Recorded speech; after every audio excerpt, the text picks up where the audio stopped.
वास्तविक जो माने चाषी जो माने चाष कार्य करती जो माने बिलरे जाइकरी चाष काम करने सहित हल भी करती मोर अनुभव अच्छी मु हल करूथी बिलरे मु चाष काम बापा को साहाय्य करूथी आते सका हल लंगर बलद धरिकी बिल को जाए एठी बेले बेले सका कंसाए पखाल खाई बिल को पड़े किंतु मुझे जाइए मोर जहाँ अनुभव से खाद्य प्रस्तुत हो न था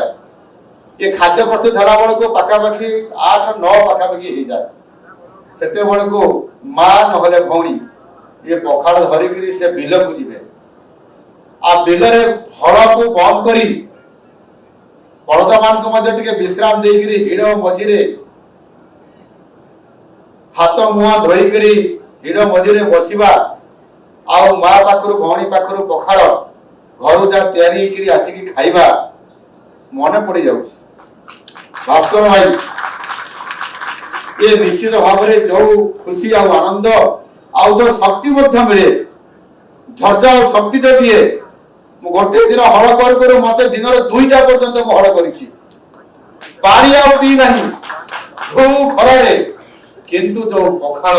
जो शक्ति और धैर्य सनस्ट्रोक हेबार नहीं एवं से टायर्ड हेबार भी नहीं एवं ताहा मध्य एई खांटी ओडिया पखाल रे कंसा पखाल रे प्रकृत रे हम ओडिया प्राण एई पखाल को नै जुग जुग धरी हम इतिहास और सामाजिक अवस्थान सह एकाकार हो जाय मन निर्मल हृदय गंगार आवेग नै आगे चलीतबा हम ओडिया जाति पखाल को नै गर्व करबा हवा सह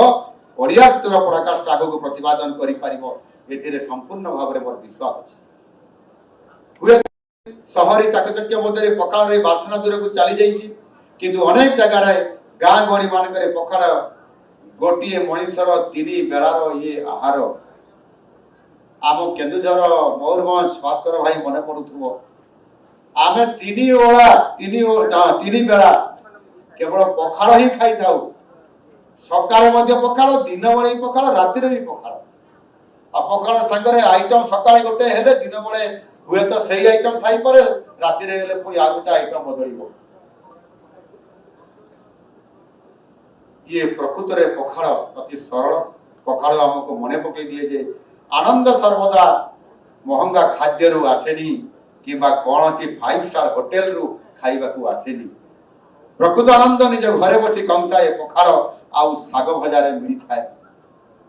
आपण माने आजिकली खाद्य व्यतीत विभिन्न कार्यक्रम देखुथिबे सोशल मीडिया रे भी यह बहुत प्रतिफलित आपण देखिबे ओटीवी रे आपण देखिबे विभिन्न टीवी मानन करे आपण देखुथिबे कि बड़ी भाबरे विभिन्न ओडिया खाद्य व्यंजन कि बड़ी भाबरे प्रस्तुत करा जाउची एवं खाइबा पाई मध्य सेथिरे स्वतंत्रता दिया जाउची चमत्कार ए कथा को हम समझ देखुचंती देखिला बेले मध्य मध्य भल लागे जेमिति आज देखिला बेले बाचस्पति महोदय लाड़ गड़िला बोली कहले क्षमा करिवे मो बाचस्पति महोदयंकर कथाटा को एठी दोहराउछि एथिरे आपण माने गोटे शब्द सुनिथिबे से शब्दटी होउछि प्रोबायोटिक मु थोरे हिंदी चलचित्र जने पुराना जुगर नायिकांकर साक्षात रे मु देखिथिली प्रोबायोटिक शब्द से कहउतले ए प्रोबायोटिक खाद्य विषय रे कहउतले कोन कहउतले तांको अनुसार आजिकाली लोके प्रोबायोटिक पाई विभिन्न प्रकार रो लैबोरेटरी रे प्रस्तुत प्रोबायोटिक खाउछंती किंतु ओडिसा रो ए पखाल होउछि एक प्रकृत प्रोबायोटिक खाद्य मते सुनी आनंद लागिला जे यार गुणात्मक खाद्य नियमित भाव में खाती यार औषधीय गुण जगु एवं औषधीय गुणटी हैला पखाल रे तिबा हितकर जीवाणु जहा देह रे तिबा अनष्टकारी जीवाणु को मारी देई थाए मो मत रे पखाल सबठारु बड़ गुण हेउची एहा जीरो वेस्ट खाद्य आज आधुनिक जुग रे अनेक लोक फास्ट फूड एवं अस्वास्थ्यकर खाद्य अभ्यास आड़ को मोउछंती किंतु एही दिन आमको खाद्य मूल आधार को फेरिबार गुरुत्व मन पकई दिया जाए